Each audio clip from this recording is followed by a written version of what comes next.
nikmat waktu luang sehingga kita bisa menyelesaikan kewajiban-kewajiban kita sebagai seorang hamba, yaitu melaksanakan sholat. Karena sholat ini lebih penting dari puasa. Tapi kenyataannya banyak orang puasa tapi nggak sholat.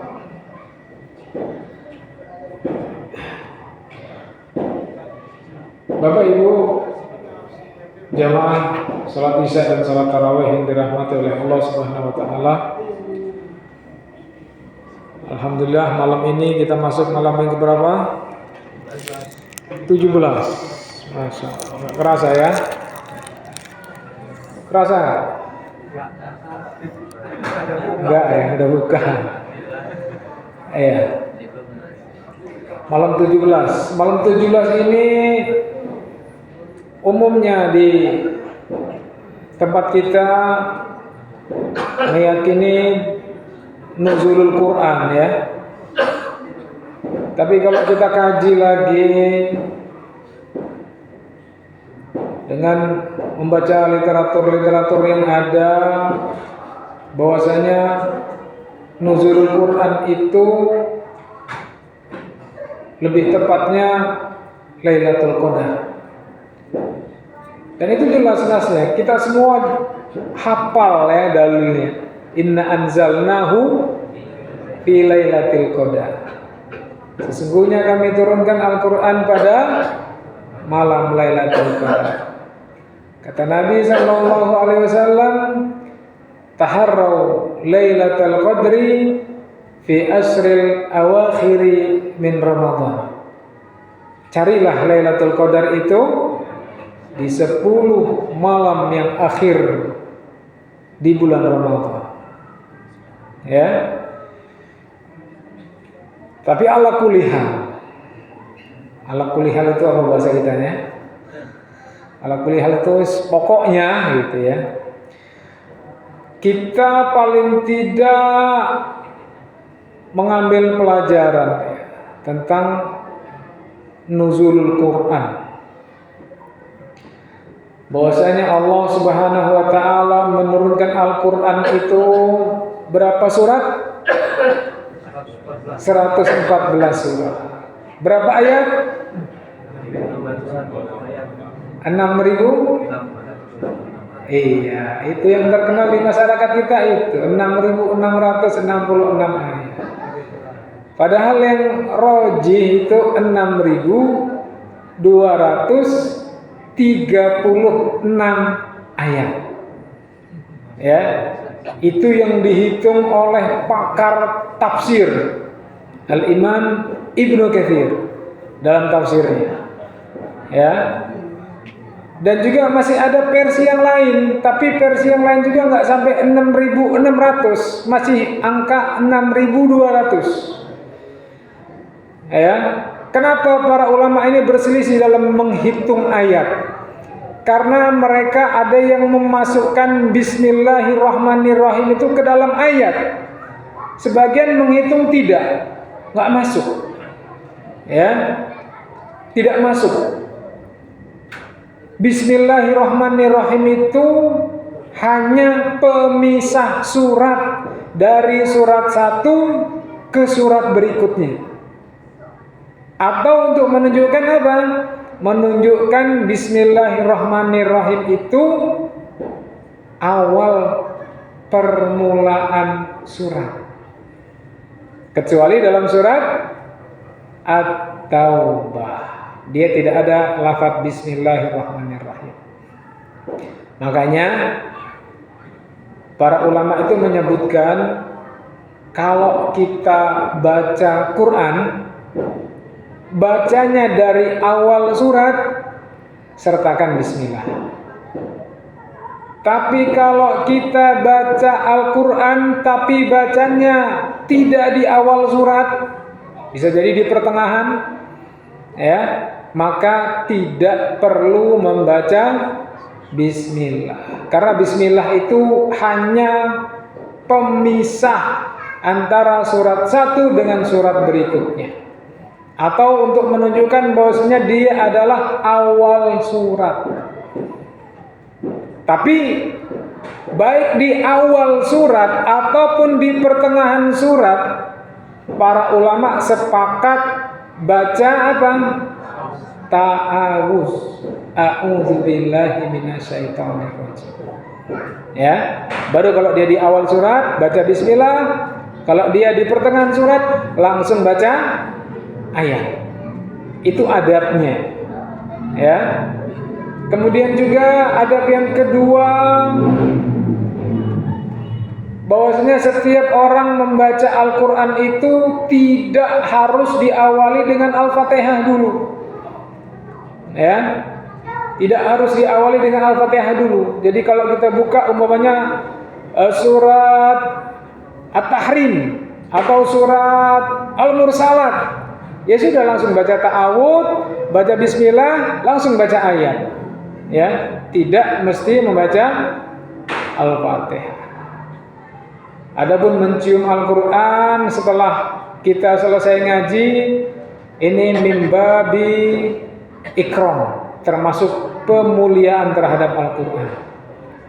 Ya, termasuk adab terhadap Al-Qur'an.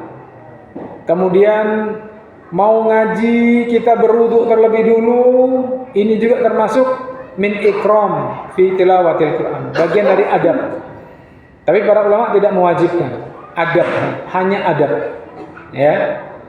Kemudian termasuk meletakkan Al-Qur'an di tempat yang tinggi, itu bagian dari adab terhadap Al-Qur'an.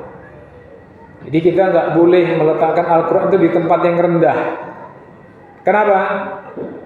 Karena itu tidak beradab. Meletakkan Al-Qur'an di tumpukan bawah. Ya, ini ada Al-Qur'an, atasnya ada kacamata, itu nggak boleh. Kan tidak beradab. Para ulama menyebutkan itu. Ya, Al-Qur'an atasnya HP juga nggak boleh.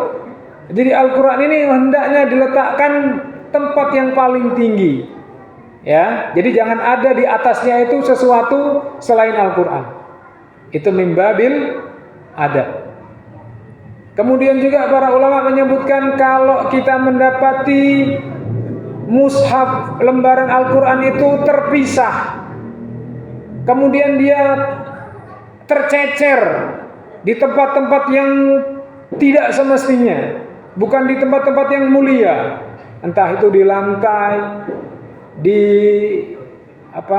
keset ya namanya ya, di keset, atau di tempat-tempat yang kurang dimuliakan, maka hendaknya dia diambil dan diselamatkan. Ya, boleh disimpan di tempat-tempat yang aman, tidak diinjak-injak, tidak diletakkan di bawah, atau sebagian ulama boleh membakarnya biar huruf-hurufnya itu hilang, ya, agar Al-Qur'an tidak dihinakan. Atau kalau kita punya Al-Qur'an sudah buruk, ya, dibaca itu sudah rapuh kertasnya, atau sudah nggak layak dibaca, sudah kusam, maka dia boleh diletakkan di tempat yang tinggi, ya, atau dia boleh dimusnahkan, dibakar. Dibakar pun bukan dibakar di tempat sampah, harus dibakar dibedakan dengan sampah-sampah yang lainnya. Itu dalam rangka apa? Memuliakan Al-Qur'an. Ya, Allahumma arhamna bil Qur'an. Ya Allah, rahmatilah kami dengan Al-Qur'an, karena Al-Qur'an ini mulia. Ya, kemarin sudah kita sampaikan Rasulullah itu mulia karena Al-Qur'an. Malaikat Jibril mulia karena Al-Qur'an. Syahrul Ramadan, bulan Ramadan ini mulia juga karena Al-Qur'an. Lailatul Qadar mulia karena Al-Qur'an. Jadi Al-Qur'an ini mulia. Bahkan Al-Qur'an ini satu-satunya mukjizat yang sampai detik ini masih ada khasiatnya. Kalau tongkatnya Nabi Musa masih ada nggak? Katanya masih ada. Tapi khasiatnya sudah nggak ada. Jadi kalau dia dipukulkan ke laut, lautnya nggak belah. Kalau dilempar ke lapangan, dia nggak jadi ular, udah nggak ada khasiatnya. Ya, tapi Al-Quran sampai detik ini, sampai hari kiamat, itu khasiatnya masih ada. Dari segi mana khasiatnya? Kata para ulama, kam min unasin dolin qad ihtadauhu. Betapa banyak manusia yang tersesat, mereka mendapatkan hidayah dengan Al-Quran. Di Eropa, di Amerika, di luar negeri sana, ya, orang-orang mulai belajar Al-Quran, baca terjemahannya, dan mereka berbondong-bondong meninggalkan agama mereka dan masuk ke dalam Islam. Yang hati mereka tadinya mati, hidup kembali. Dengan apa? Al-Quran. Sampai kapan Al-Quran ini berkhasiat? Sampai hari kiamat. Betapa banyak orang-orang mendapatkan petunjuk melalui Al-Quran. Betapa banyak orang-orang yang sakit kemudian dia berobat dengan Al-Quran dan Allah sembuhkan. Karena di antara nama Al-Quran itu apa? Asy-Syifa, obat. Jadi kalau kita sakit tuh ambil gelas, isi air, bacakan Al-Quran, bacakan Al-Fatihah, bacanya yang khusyuk, jangan buru-buru, ngadep kiblat dalam keadaan suci. Setelah baca ghairil maghdubi alaihim waladdallin, ayatnya ditiup, kemudian diminum. Ya, sambil minum kita sambil berdoa, ya Allah, sembuhkan penyakitku melalui perantara ayat-ayatmu. Sudah jutaan manusia yang membuktikan ini dan Allah sembuhkan. Dan Allah menyebutkan syifa'un lima fis sudur, obat, ya, dari segala macam penyakit. Sampai kapan obat ini berkhasiat? Sampai kiamat. Ya, ini kekuatan Al-Quran. Dan masih banyak lagi adab-adab, ya, ilmu-ilmu yang mestinya kita ketahui tentang Al-Quran ini. Para ulama membuat satu buku namanya Al-Mabahith fi Ulumil Quran, ditulis oleh Syekh Manna Qattan. Itu sudah diterjemahkan dan banyak sekali disebutkan di situ tentang keajaiban Al-Quran. Nanti bisa dibaca sendiri atau di searching sendiri. Udah lebih dari 7 menit, kurang lebihnya mohon maaf. Billahi taufiq wal hidayah. Assalamualaikum warahmatullahi wabarakatuh.